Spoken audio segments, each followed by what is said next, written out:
Hello everyone, আজকে আমি আপনাদের জন্য নিয়ে এসেছি কিভাবে রেস্টুরেন্ট স্টাইলে ফ্রাইড রাইস তৈরি করতে হয়। তো প্রথমে এখানে আমি গরম পানি নিয়ে নিয়েছি, একটু লবণ অ্যাড করে দিয়েছি, এখানে পোলাও চাল অ্যাড করে দিব।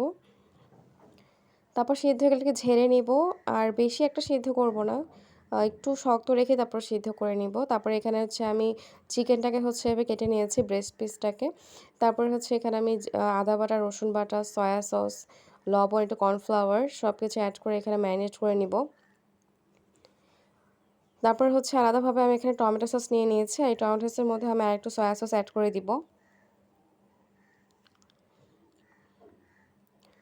এটা পরিমাণ মতো আপনারা নিয়ে নিবেন যতটুকু প্রয়োজন।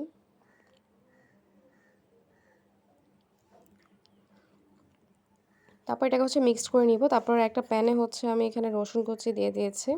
রসুন কুচিটা হালকা ব্রাউন করে ভাজার পর এখানে আমি চিকেনটাকে দিয়ে দিব। দেন চিকেনটাকে এখানে ভেজে নিব, সাথে ডিমটাকেও ভেজে নিব।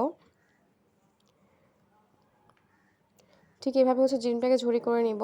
সাথে এখানে গাজর কুচি অ্যাড করব। একটু লবণ অ্যাড করব। বরবটি দিয়ে দিয়েছি।